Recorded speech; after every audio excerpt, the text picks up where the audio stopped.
ternyata nasab kamu itu sama dengan Mamah Salmah. Kenapa kamu nggak pernah bilang? Mana mungkin saya berani, bah. Jadi kebetulan saya tadi matur sama Pak Kiai Marzuki, nasab saya itu kebetulan, entah kebetulan atau karena memang seperti itu, sama dengan nasabnya Mamah Salmah.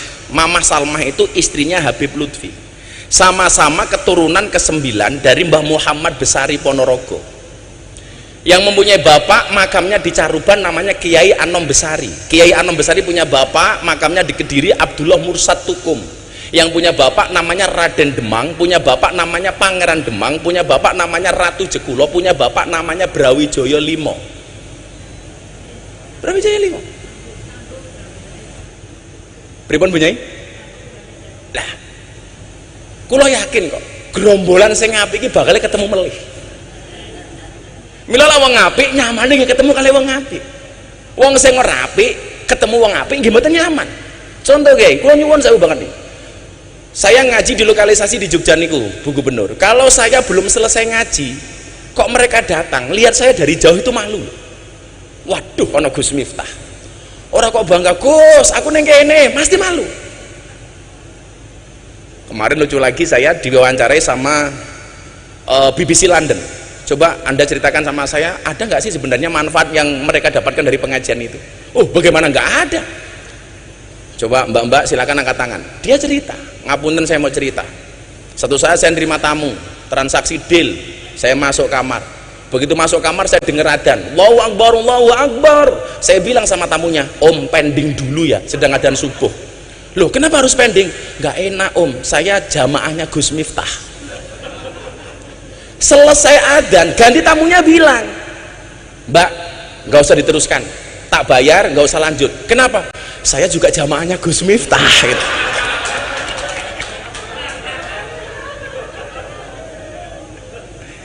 Coba sampai ngoten niku Kiai Hasim. Jadi saya itu dibully dulu, didoli macam-macam, sampai didoli itu Bu Gubernur saya mendapat julukan presiden para pendosa. Sampai saya mendapati seorang mantan germonyun saya dengan badan yang besar, perutnya ditato. Begitu saya buka, tato beduk Pak Kiai. Kenapa kamu tato beduk? Saya cinta dengan NU katanya. Ya, preman loh nih. Preman. Makanya kalau kemudian hari ini orang merasa kontroversi dengan apa yang saya lakukan, ya monggo-monggo mawon lah, mun biasa. Tapi yang jelas kemudian bahwa ada kebaikan-kebaikan yang kemudian bisa kita ambil. Dan saat itu saya sudah mendapatkan restu dari Habib Lutfi. Nah, terus no. Sampai ketika saya disidang di Jakarta, kamu memalukan, menjual agama untuk kepentingan duniawi kamu. Dakwah di lokalisasi di klub malam, live di TV. Saya bilang, nyuwun sewu Kiai, kalau yang saya lakukan ini memalukan, lebih memalukan mana ketika kita melihat kemaksiatan tanpa memberikan solusi apapun kepada mereka. Kita sering menjadi hakim dan jaksa bagi kesalahan orang lain, tapi menjadi pengacara bagi kesalahan kita sendiri. Padahal Allah memerintahkan, menciptakan manusia untuk saling mengenal dan menasihati, bukan untuk saling menilai dan menghakimi. Makanya kalau saya ditanya, Bu, jane tugasmu ning kono ki apa to, Gus? Copet. Cuman bedanya saya dengan copet terminal itu satu, ya. Kalau copet terminal itu goblok, yang dicopet dompetnya, ketahuan dipukuli kepalanya. Gus Miftah yang dicopet apanya? Hatinya.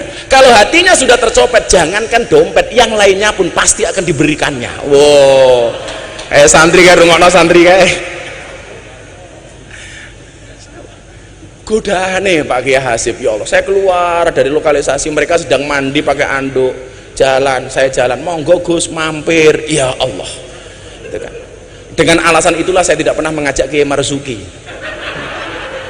karena saya khawatir kalau beliau masuk nggak mau keluar lagi.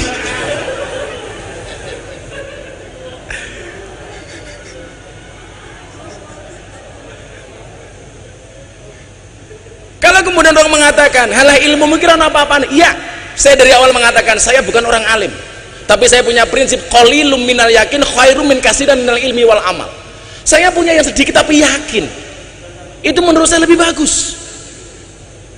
Maka disitulah kemudian saya merasa menjadi santrinya Mbah Wahab, walaupun saya nggak bisa ketemu beliau, karena saya teringat Ana abdun man alamani walau harfan wahidan. Saya adalah budak bagi siapapun yang mengajarkan saya walaupun cuma satu huruf. Artinya apa? Begitu banyak saya membaca literasi tentang Pak Kiai Wahab. Artinya apa? Saya berhak dong mengaku santrinya beliau. Ya.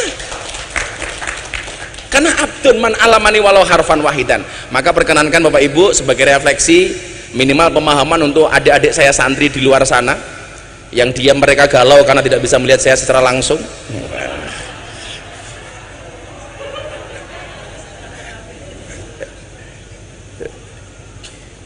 Tenang santri, kamu jangan pacaran, karena akan datang satu saat kamu akan dipertemukan dengan orang yang tepat, yang kedatangannya untuk menetap bukan karena nafsu sesaat.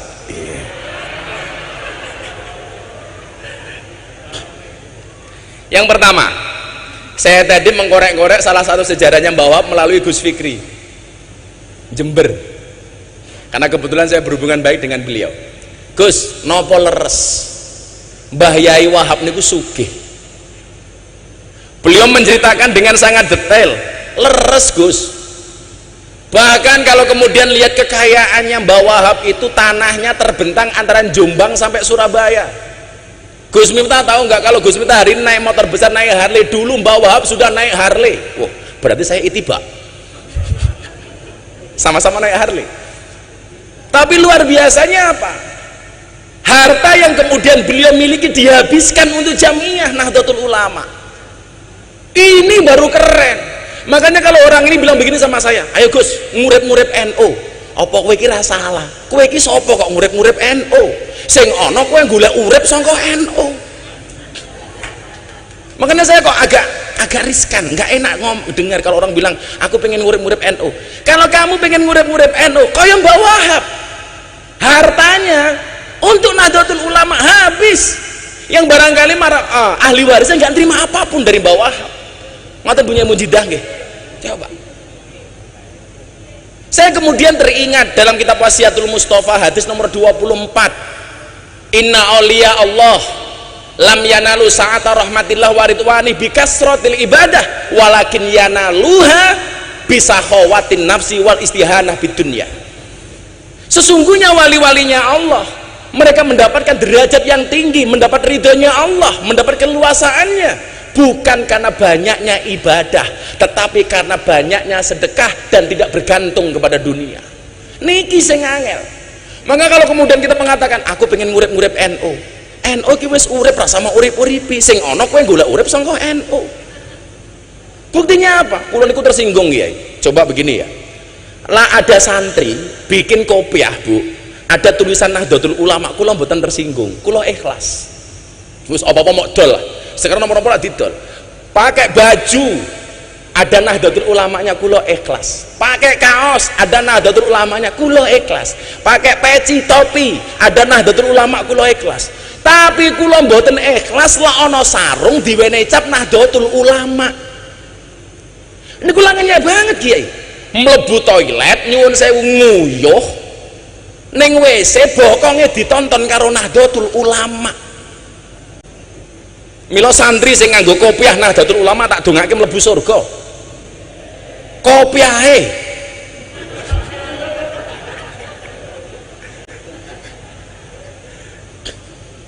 Yang bisa kita lakukan hari ini napa? Enggak usah ngomong kamu ngurip-nguripi NU.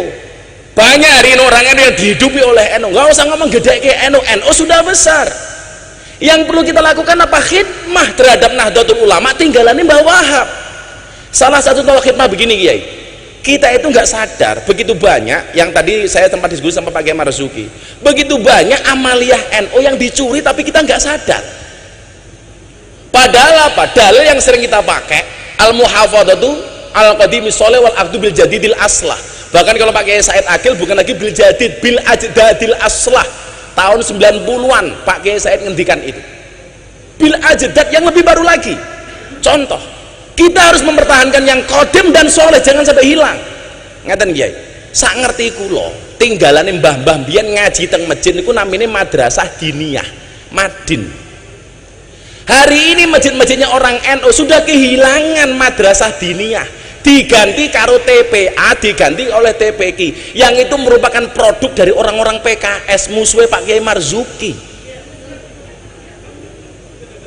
Saya NO, amalia hilang, lali.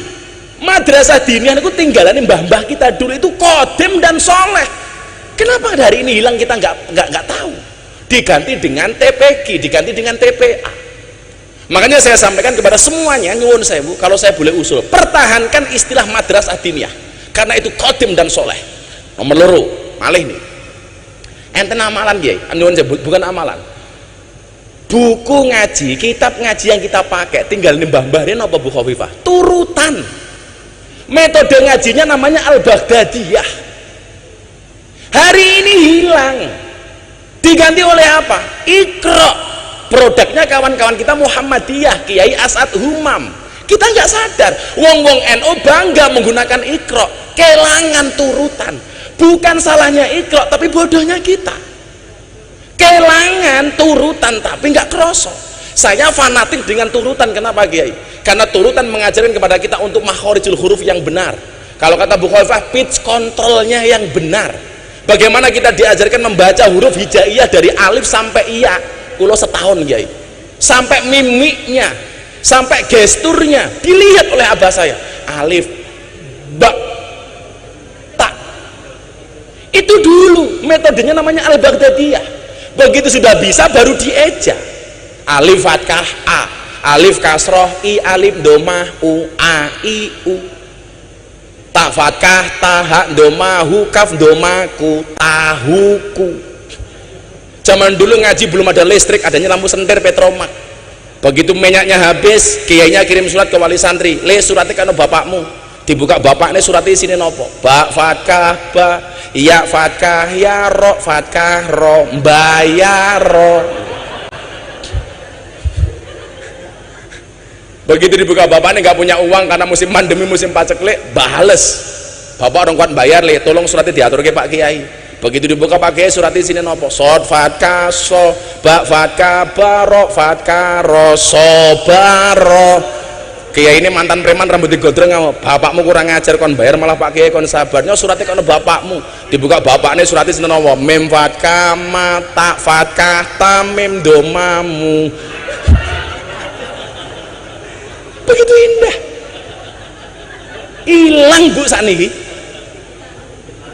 Ini tugas kita loh Pak Kiai. Jangan sampai hilang. Lebih celaka lagi nopo? Ziarah kubur. Niku amalane wong NU. Kuntu nahaitu man ziaratul kubur fazuruha. Saat ini pun diganti gara-gara era milenial 5.0. Nopo bahasanya? Bukan lagi ziarah kubur, wisata religi. Please deh.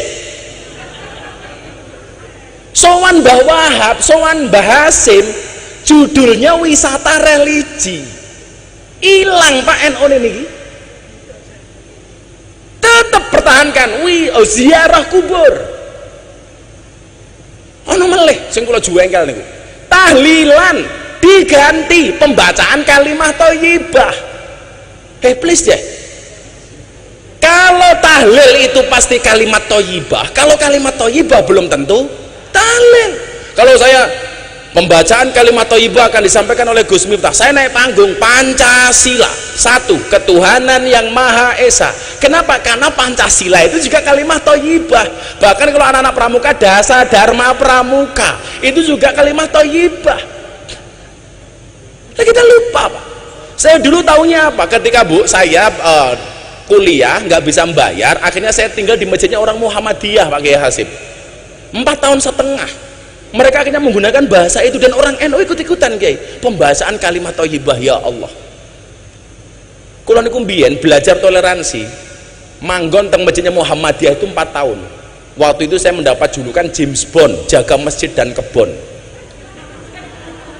Tetap saya tahlil, tetap saya kunut sak piturute, sewenene kalih takmir kula. Ora urusan.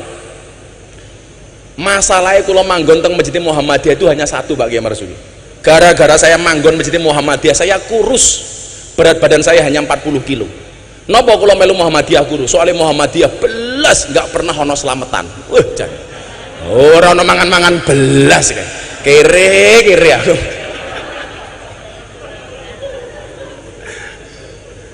Akhirnya kemudian saya jadi nikah dengan orang NU, tinggal di lingkungan orang NU, langsung gemuk Bu. Waktu itu berat badan saya sebelum viral itu 105 kilo.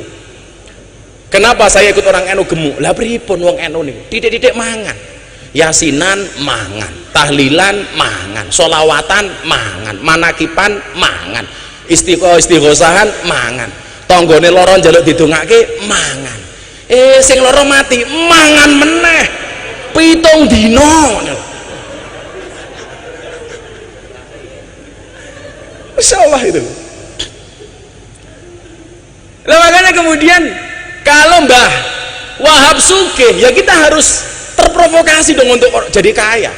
Karena bagi saya uang itu lebih bagus dikuasai oleh orang Islam yang soleh daripada dikuasai oleh orang-orang yang tidak soleh. Makanya kalau ada bahasa nguripi NU kok saya gak tersinggung. Lah awake dhewe iki sapa ngoten?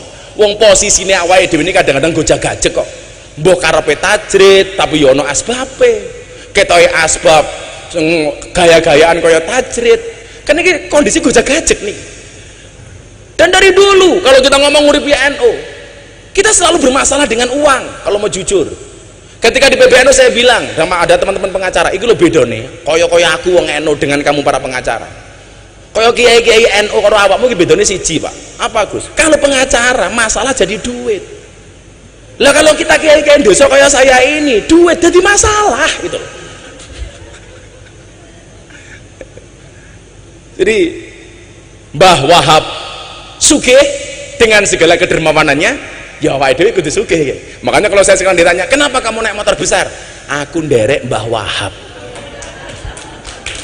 Nderek Mbah Wahab. Lha tak dongake santri-santri mburi muga-muga sugih kabeh. Setunggal malih sadurunge Pak Kiai Mustofa Akil. Ngapunten Kiai. Kula mboten ngaji niki, namung refleksi kagem lare-lare santri ini.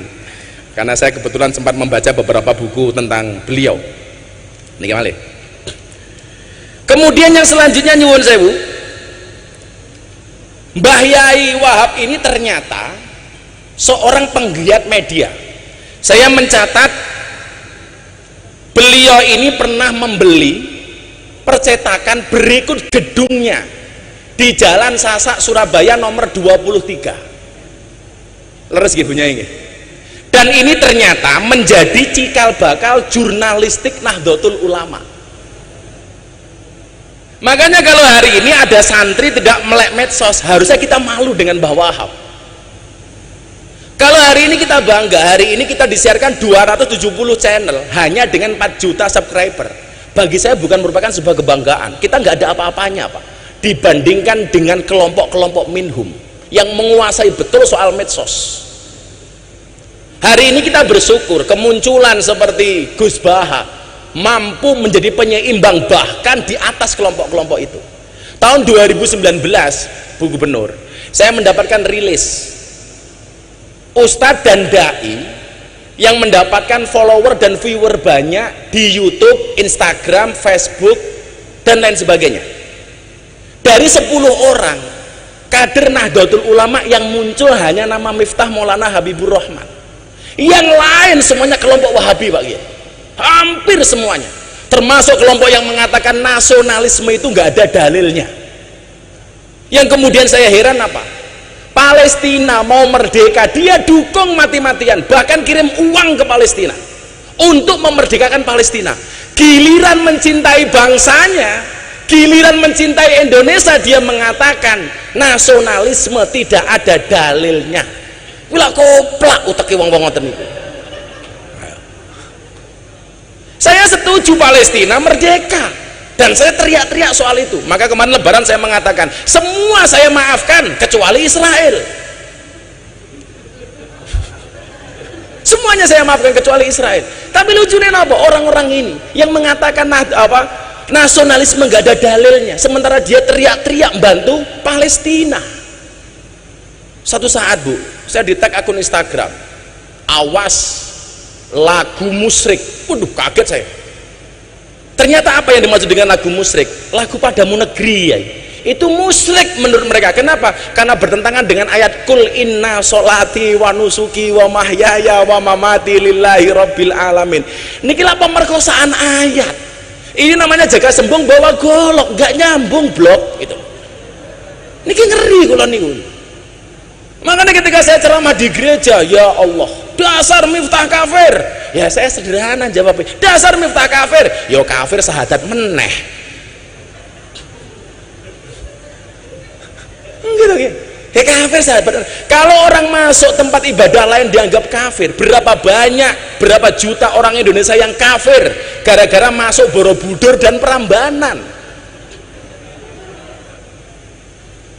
Dulu teriak-teriak ulang tahun nggak ada dasarnya, sekarang malah ulang tahun sendiri. Mila nyuwun sewu. Kalau kemudian ngomong soal niki wau, Mbah Wahab Hasbullah sudah memberikan tonggak bagaimana kemudian NU harus menguasai media dengan sebuah percetakan dan gedung yang beliau beli di Jalan Sasak nomor 23 Surabaya, sampai kemudian disempurnakan oleh Mbah Kiai Mahfud Siddiq dan namanya diganti menjadi Berita Nahdlatul Ulama. Ini cikal bakal. Makanya kawan-kawan santri, saya sering sampaikan, ikutlah pendapat ahli, jangan ikut-ikutan orang yang ahli berpendapat. Semua orang hari ini ahli berpendapat, dan saya pesen, kalau tak kemudian kamu besok menguasai medsos, postinglah yang penting, jangan yang penting posting. Saya pulang Bu dari Taiwan, 1 hari setelah mengislamkan Deddy Corbuzier, saya berangkat ke Taiwan. Tadi 21 Juni itu kenapa saya pilih mengislamkan Deddy? Karena memang saya hanya satu-satunya tanggal yang kosong hanya itu. Kalau soal permintaan jadwal ngaji, hakul yakin mesti lebih banyak saya daripada Pak Kiai Marzuki. Wallah, walaupun ngalim beliau gitu. Karena nyuwun sewu nggih, per hari itu sampai hari ini yang mengajukan jadwal sebelum pandemi ini minimal sehari 500 jadwal. Berarti sebulan sekitar 15.000. Waktu itu saya pulang dari Taiwan. Kulon itu ndelah maca Yasin Bu. Begitu saya baca, itu ada satu ayat yang saya maknai begitu mendalam. Al-yauma nakhtimu ala afwahihim wa tukallimuna aydihim wa tasyhadu arjuluhum bima kanu yaksibun. Waktu itu saya mikir keras, kenapa mulutnya dikunci kok tangannya yang berbicara? Ini ada apa itu? Ini loh visionernya Al-Qur'an. Dan ternyata jawabannya hari ini, Pak. Orang membuli, mencaci, menghina tidak lagi menggunakan mulutnya, Pak, tapi menggunakan tangannya, menggunakan jempolnya, menggunakan jari jemarinya yang besok akan dipertanggungjawabkan di hadapan Allah Subhanahu wa taala. Mila jenengan persani. Kita gampang banget. Saya ditanya sama wartawan, Gus, soal ceramah Gus tadi di gereja itu yang komentar jutaan orang, menghujat sekian banyak orang. Kenapa Gus minta tidak sakit hati? Jawaban kula sederhana. Bagaimana saya mau sakit hati? Wong komentarnya nggak pernah saya baca. Dan rahasianya satu Bu Khawifah. Kalau Anda posting, karena saya sering lihat postingannya Bu Khawifah. Kalau Anda posting, Anda coba lihat lebih banyak mana antara komen dengan like. Pasti lebih banyak like-nya daripada komentarnya. Itu artinya apa? Kenapa setiap postingan lebih banyak like-nya dibandingkan komentarnya?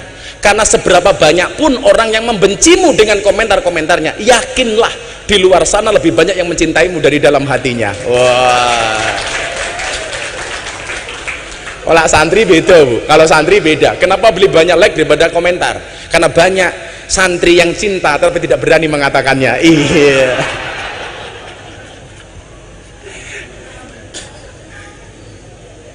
Lah kalau kemudian dulu Mbah Wahab punya taswirul afkar, pergolakan pemikiran, harus sehari ini kita perang dengan menggunakan ini, dengan menggunakan medsos. Maka memang metodologi dakwah selalu berkembang dengan cepat. Di zaman Rasulullah kita melihat metode dakwah bil lisan, kemudian di zaman para sahabat bil kolam mulai nulis, di zaman para wali songo sudah mulai lagi dengan bisakofah, dengan budaya. Hari ini tentunya dengan bil medsos.